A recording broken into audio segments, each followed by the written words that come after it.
This is the story of a poor lady who worked hard to earn her livelihood, but she faced so many difficulties in her life, and at the end she lost her all she had. इस chapter में हम एक poor lady के बारे में पढ़ने वाले हैं और वो कैसे अपनी लाइफ में बहुत मेहनत करती है ताकि वो एक अच्छी ज़िंदगी जी सके, पर उसने अपनी लाइफ में बहुत सारी डिफ़िकल्टीज़ फेस करी है और उन सारी डिफ़िकल्टीज़ को फेस करते करते आखिरी में वो कैसे अपना सब कुछ गंवा देती है, ये हम इस चैप्टर में देखने वाले हैं. So let's start with the chapter. Sunita was past her youth. Her poverty had added to the number of years in her age.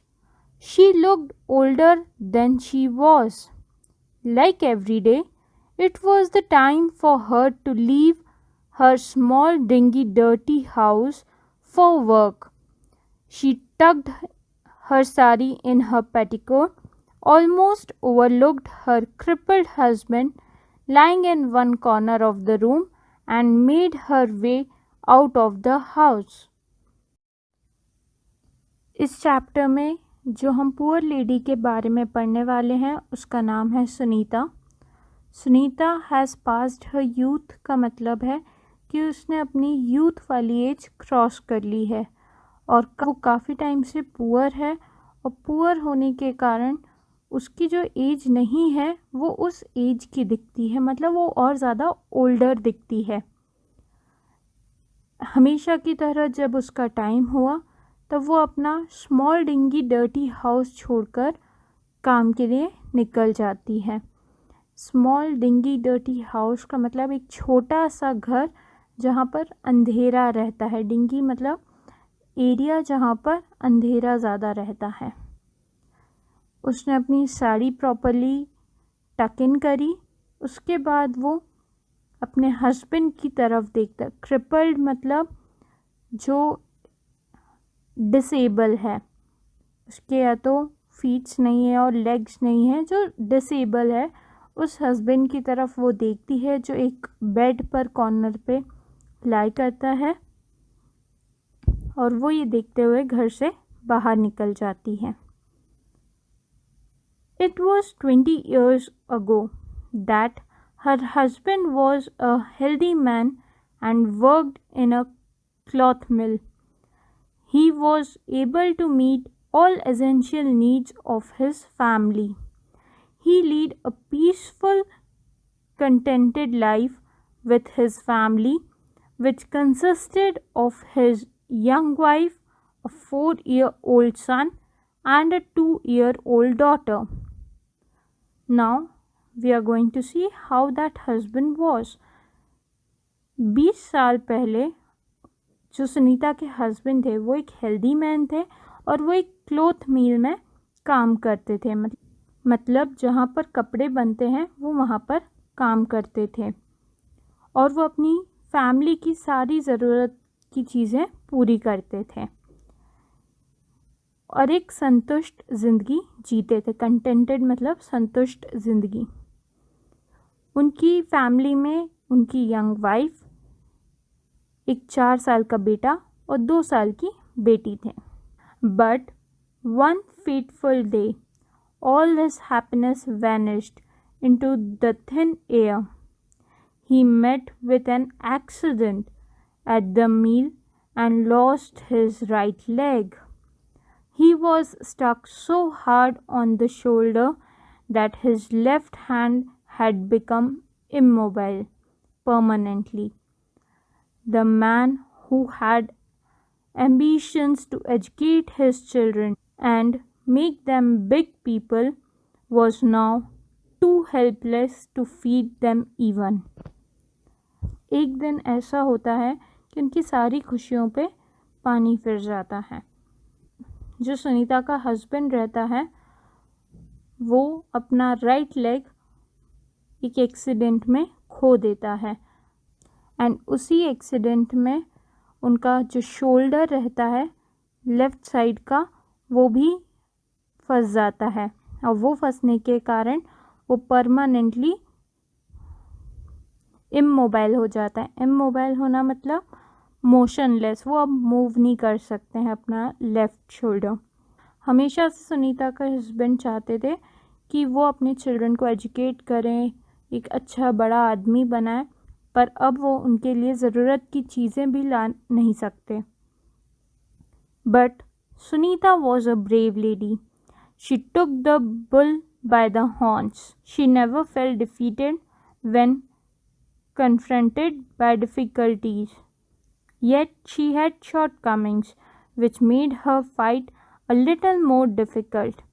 But she was not the one to accept defeat easily. Sunita के husband के accident होने के बाद भी उसने सारी difficulties को face करा और बिना हार माने आगे बढ़ती गई. She was not literate, hence she could not get the job in place of her husband.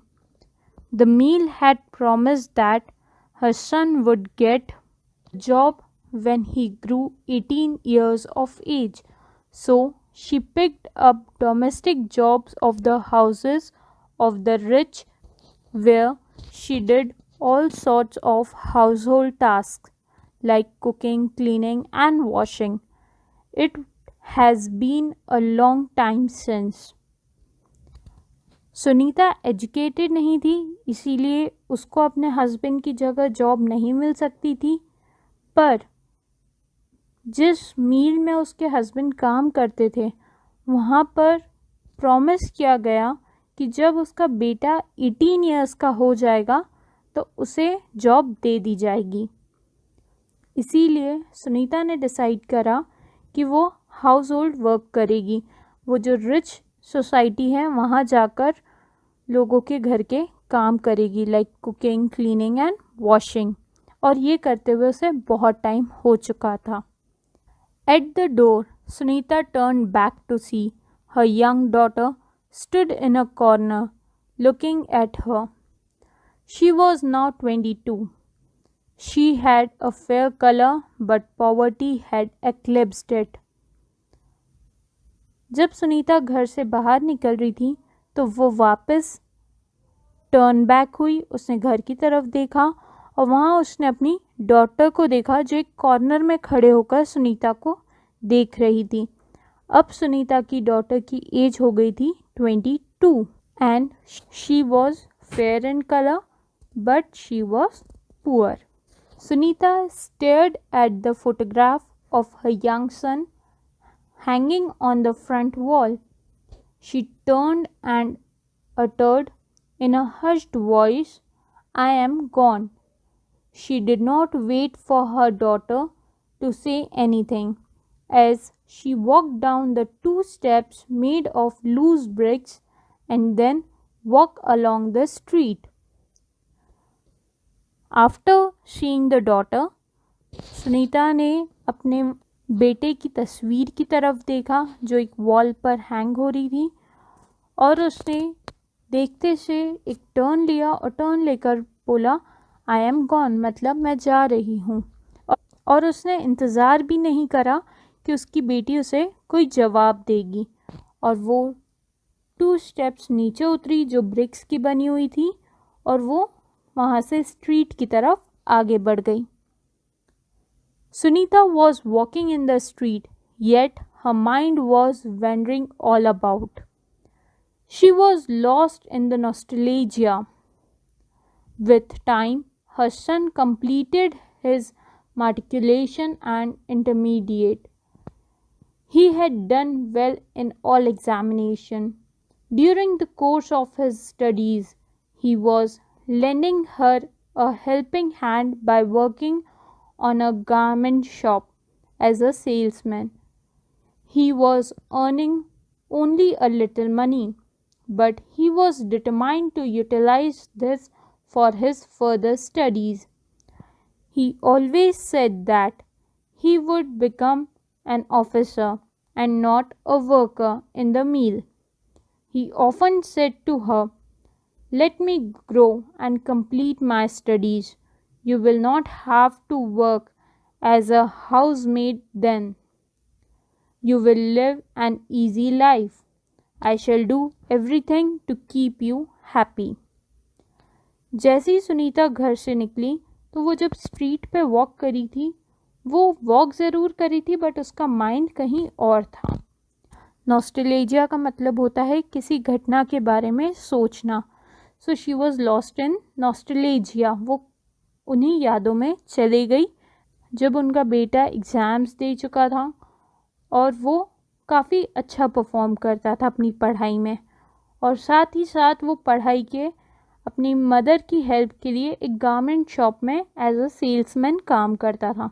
उसे वहाँ से थोड़े बहुत ही मनी मिलते थे बट वो उन्हें संभाल के रखता था ताकि वो उसकी फ्यूचर की स्टडीज़ में यूज़ कर सके।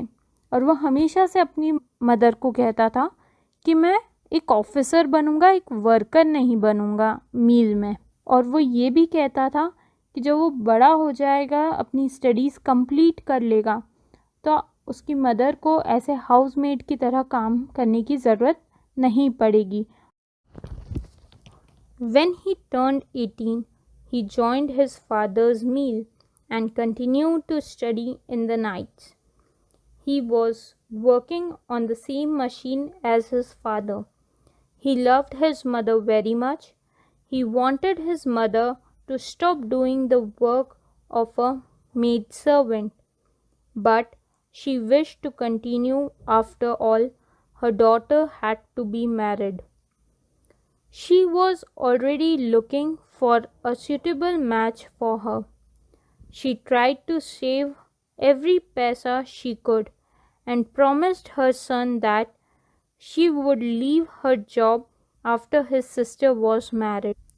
But her son was not in favor of marrying his sister at this time because he wanted her to marry when he would have become an officer.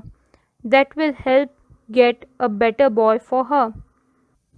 जब उसका बेटा 18 एज का हो गया तो उसे अपनी फादर की मिल में जॉब मिल गई, बट उसने अपनी स्टडीज़ भी कंटिन्यू करी। वो अपनी स्टडीज़ नाइट में कंटिन्यू करता था और वो उसी मशीन पे काम करता था जिस मशीन पे उसके फादर वर्क करते थे। वो अपनी मदर से बहुत ज़्यादा प्यार करता था और वो ये चाहता था कि उसकी mother as a maid servant काम करना बंद कर दे, पर सुनीता ने ये चीज़ बंद नहीं करी क्योंकि वो अपनी बेटी की शादी करवाना चाहती थी और उसने ऑलरेडी उसके लिए लड़का ढूंढना शुरू कर दिया था। बट सुनीता का बेटा नहीं चाहता था कि उसकी सिस्टर की शादी हो। वो चाहता था कि उसकी सिस्टर की शादी जब वो ऑफिसर बन जाए उसके बाद हो, ताकि वो उसके लिए और अच्छा लड़का ढूंढ कर ला सके। But last year all hello broke loose on Sunita. She lost her son too in an accident when the machine developed some sang. He was electrocuted to death. Destiny had been very harsh to her. How can I live on this tragedy? Thought Sunita. Perhaps the thought of her young daughter kept her alive. But पिछले ही साल सुनीता ने अपने बेटे को भी एक accident में खो दिया। मशीन के कारण ही उसके बेटे की डेथ हो गई वहीं उसी मील में, और इस एक्सीडेंट के बाद सुनीता काफ़ी टूट चुकी थी, पर उसकी बेटी के कारण ही वह जिंदा थी। Mechanically walking, Sunita stopped in front of the house where she washed clothes. She jerked her head to get free from her thoughts and she stepped into his master's house. She found her master, Prem, his wife, and younger daughter in the lobby opening up a new pack. It was a new washing machine. At this, her glowing eyes dampened as she could foresee her dark days ahead. She had been washing clothes at this house for many years now, and the sack at this juncture could mean a very difficult time for her. Dampened मतलब नम करना, juncture means moment. So, after thinking all this, Sunita suddenly एक घर के सामने रुकती है जहाँ पर वो कपड़े वॉश करती है। वो अपने हेड को हिलाती है ताकि वो जो भी सोच रही थी वो सोचना बंद करे, और वो अपने मास्टर के हाउस में एंटर करती है। मास्टर का नाम है प्रेम, और उनकी एक वाइफ रहती है और एक डॉटर रहती है, जो एक लॉबी में एक न्यू बॉक्स को ओपन कर रहे हैं, और उस बॉक्स में है एक नई वॉशिंग मशीन। जैसे ही सुनीता वो देखती है, उसकी आंखें नम हो जाती है, क्योंकि उसे दिख रहा है कि अब वो यहाँ पर ज़्यादा टाइम काम नहीं कर पाएगी, क्योंकि वहाँ एक वॉशिंग मशीन आ चुकी है। ऑलरेडी वो इतने डिफ़िकल्ट टाइम को फेस कर रही है, और अब उसके हाथ से ये जॉब भी जा रही है। Prem turned towards Sunita and said in a serious voice, Sunita, you have served us for a pretty long time diligently and honestly, and we value it, but we will not be able to help you anymore. We don't need your service anymore. प्रेम सुनीता की तरफ turn होता है और serious voice में बोलता है कि सुनीता, तुमने बहुत अच्छे तरीके से ऑनेस्टली हमारे लिए काम करा है, पर अब हमें तुम्हारी और ज़रूरत नहीं है। अब हम तुम्हारी इस सर्विस को और नहीं ले सकते हैं। Sunita felt digi, darkness enveloping her vision. She tried to conceal her damp eyes. She said in a trembling voice, Master, you know, I have a daughter of marriageable age. If you turn me out, I will have nowhere to go for my livelihood. Sunita की आंखें धुंधला जाती है, वो उसे सब कुछ dark दिखने लगता है, पर वो अपने आप को कंट्रोल कर और अपने मास्टर से बोलती है कि सर, आपको पता है मेरी एक बेटी है जो मैरिजेबल एज की, जिसकी मुझे शादी करनी है। अगर आप मुझे यहाँ से हटा देते हैं तो मैं अपनी ज़िंदगी के लिए, अपनी लाइफ के लिए but You work at 2 more houses, said Prem. Yes, I worked, but until only 2 weeks ago. At one house I cooked, and they have bought a microwave oven, and they no more need my services. At another, they have bought a vacuum cleaner, which cleans quicker and cleaner than I can. Then Prem उससे बोलता है कि तुम और भी 2 जगह काम करती हो, पर वो कहती है कि 2 वीक पहले एक हाउस में जहाँ मैं कुक करती थी वहाँ पे वो माइक्रोवेव ले आए, तो उन्हें अब मेरी सर्विस की कोई रिक्वायरमेंट नहीं है, और दूसरे हाउस में वो वैक्यूम क्लीनर ले आए, जिसके कारण उन्हें मेरी सर्विस की रिक्वायरमेंट नहीं है, क्योंकि वैक्यूम क्लीनर जल्दी और मुझसे ज़्यादा अच्छे तरीके से वहाँ की सफाई कर देता है। Oh still we can't help, we are sorry. You see this machine cost far less than you do. Saying so, Prem took out his wallet and paid her dues and 50 rupees over that as a tip. Sunita की बात सुनने के बाद प्रेम उससे बोलता है कि still मैं तुम्हारी कोई हेल्प नहीं कर सकता हूँ, क्योंकि तुमसे ज़्यादा लेस कॉस्टली ये मशीन है। वो ये कहते हुए अपना वॉलेट निकालता है, और जो भी सुनीता के ड्यूज़ बचे रहते हैं वो उसे ड्यूज़ देता है, और 50 rupees as a tip extra देता है। Sunita had no way out but to walk away. The parting words of Prem's wife that They would help her if she needed, could not provide her any solace. She had lost her job, the only means to support her family, and getting another job would be much difficult as she had found it impossible to replace the earlier two households. Sunita के पास कुछ और नहीं रहता है कहने को, but वो वहाँ से निकलती है। उसके पहले प्रेम की वाइफ उसे बोलती है कि तुम्हें जब भी ज़रूरत पड़ेगी हम तुम्हारी हेल्प करेंगे। बट उस समय सुनीता को और किसी चीज़ की ज़रूरत नहीं थी, उसे सिर्फ एक जॉब की ज़रूरत थी, क्योंकि उसकी जॉब ही थी जो उसकी फैमिली को एज अ सपोर्ट वर्क कर रही थी।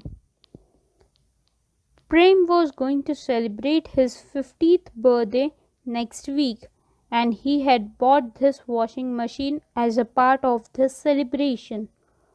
He worked in a large private company as the same company for over 20 years. प्रेम अपना 50th birthday next week celebrate करने वाला था और उसी सेलिब्रेशन का एक पार्ट था वो वॉशिंग मशीन। प्रेम एक लार्ज प्राइवेट कंपनी में एज अ सीनियर क्लर्क काम कर रहा था फ्रॉम लास्ट 20 ईयर्स। वो 20 ईयर्स से एक ही कंपनी में काम कर रहा था। Everything in his life went smoothly. His earning was small but he was content as he was able to meet all basic needs of his family. Prem की life बहुत स्मूथली क्रॉस हो रही थी।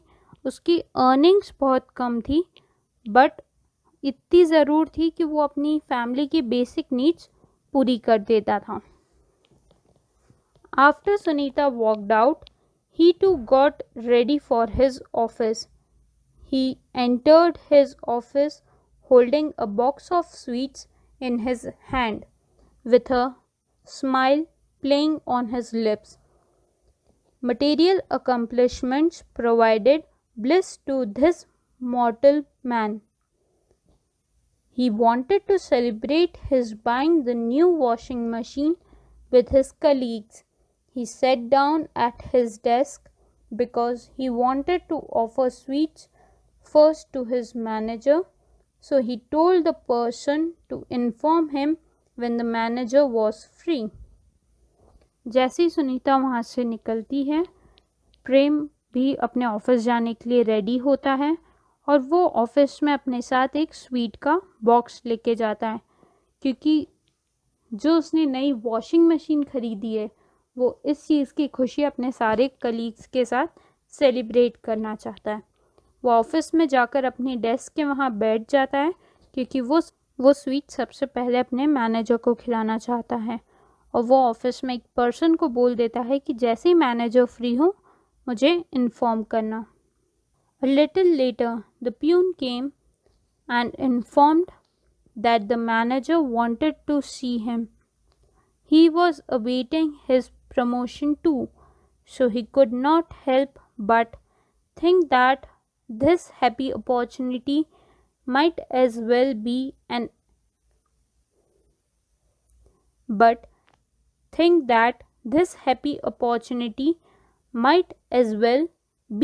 even happier opportunity to celebrate. With a broad smile, he knocked and entered the cabin. He wished in a bright, loud voice, "Good morning, sir." थोड़ी ही देर बाद peon आता है और प्रेम को बोलता है कि मैनेजर ने आपको बुलाया है।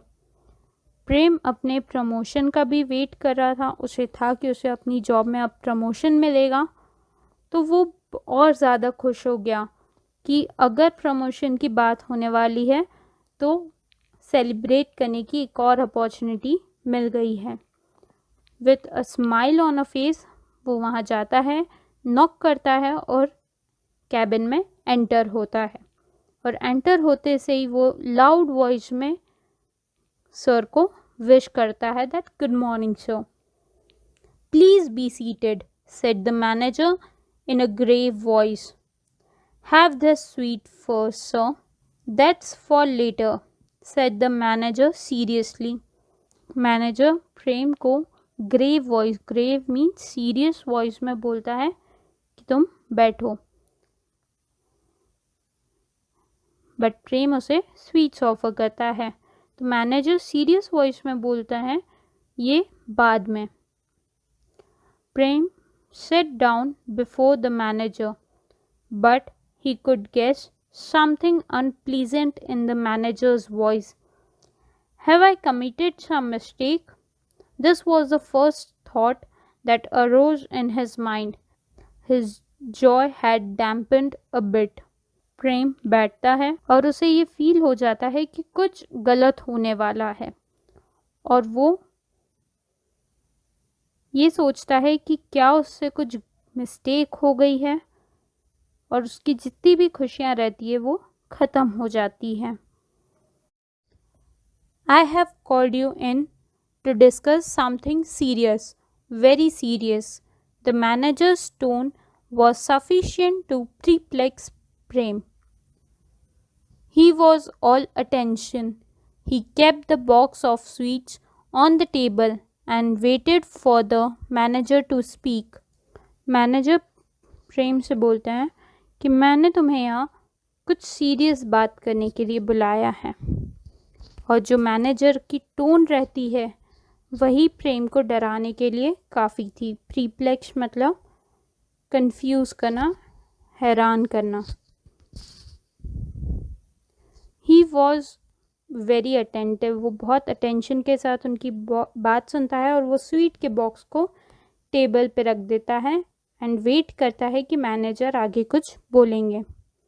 Mister Prem, continued the manager, you are one of the employees whom this company cherishes the most. You have served the company for a pretty long time honestly and diligently, and the company values it. But the company would not be able to help you anymore. The company doesn't need your service anymore. Manager Prem को बोलते हैं कि आप इस company के एक बहुत अच्छे एम्प्लॉय हैं, आप बहुत लंबे समय से ऑनेस्टली हमारे लिए काम कर रहे हैं, और कंपनी आपकी बहुत वैल्यू करती है, पर कंपनी को अब आपके काम की और ज़रूरत नहीं है, आपकी सर्विसेज की रिक्वायरमेंट नहीं है। प्रेम felt as if the carpet was being pulled away from under his feet. He felt his heart sinking. He said in a trembling voice, "Sir, I have a daughter of marriageable age. If you turn me out, I will have nowhere to go for my livelihood." प्रेम बहुत uncomfortable हो जाता है, उसे ऐसा लगता है कि अब उसके पास कुछ भी नहीं बचा, और वो अपने सर को बोलता है कि मेरी एक बेटी है जिसकी मुझे अब शादी करवानी है, जो मैरिजेबल एज की है, और अगर आप मुझे यहाँ से निकाल देते हैं तो मैं मेरे परिवार के लिए अब और कुछ भी नहीं कर पाऊँगा। We can't help, the chairman has decided to computerize the company. If you remember, the company had advised all employees to learn computer. All those employees who did not pay heed to this advice are being laid off. Moreover, the computers will help to have a shorter number of employees and save on the cost too, said the manager. Manager से बोलता है कि अब मैं आपकी और कोई मदद नहीं कर सकता हूँ, क्योंकि जो चेयरमैन हैं उनने डिसाइड करा है कि अब कंपनी को कंप्यूटराइज करना है, और आपको और सारे ही एम्प्लॉयज़ को पहले भी बोला गया था कि वो कंप्यूटर सीख लें। जिन एम्प्लॉयज़ ने कंप्यूटर नहीं सीखा है उन सबको कंपनी बाहर निकाल रही है, क्योंकि कंपनी अगर कंप्यूटराइज हो गई तो एम्प्लॉयज़ कम लगेंगे और कॉस्ट भी बचेगी। Sir, any word failed to come out of the Prem's mouth. I served this notice on you For this purpose, the manager handed him over an envelope. You are no more an employee of this company from today, but you will get a month's salary and bonus at the end of 1 month. Please come then and collect your payment. Manager बोलते हैं कि मैंने तुम्हें यही बात बताने के लिए बुलाया था, ये तुम्हारा नोटिस रहा, आज से तुम इस कंपनी में काम नहीं कर सकते हो, तुम्हारी मंथली जो सैलरी बची है वो तुम्हें इस मंथ के ओवर होने के बाद दे दी जाएगी और उसके साथ कुछ बोनस भी, तो तुम बाद में आकर उसे कलेक्ट कर सकते हो. प्रेम stood up from his chair. He was feeling giddy. The manager too stood up and shook his hand. प्रेम खड़ा होता है और खड़े होकर वो बहुत डिस्टर्ब्ड हो जाता है. मैनेजर भी खड़े होते हैं और प्रेम से हाथ मिलाते हैं. प्रेम did not know whether to offer sweets to the manager or not. He could not decide whether to pick up the box of sweets from the manager's table or not. He came out of the office empty-handed and headed for his house. His own words uttered for Sunita that same morning were ringing in his ears. One machine had given him joy and another had snatched it all. Prem decide नहीं कर पाते हैं कि अब वो manager को sweets offer करे या ना करे. इवन वो ये भी डिसाइड नहीं कर पाता है कि वो उस बॉक्स को वहाँ से पिक करे या ना करे. वो खाली हाथ ऑफिस से बाहर आता है और अपने घर की तरफ बढ़ता है. जब वो घर जाता है तो रास्ते में उसके माइंड में वही वर्ड्स घूम रहे हैं जो उसने सुनीता को बोले थे इन द मॉर्निंग. एंड उसे ये रियलाइज़ होता है कि एक मशीन ने तो उसे खुशियाँ दी पर दूसरी ही मशीन ने उससे उसकी सारी खुशियाँ चुरा ली. स्नैच्ड मतलब चुरा लेना, टेक ओवर कर लेना. From this chapter we learn that machines are just the material happiness. Machines जितनी भी होती है वो एक मटेरियल हैप्पीनेस होती है.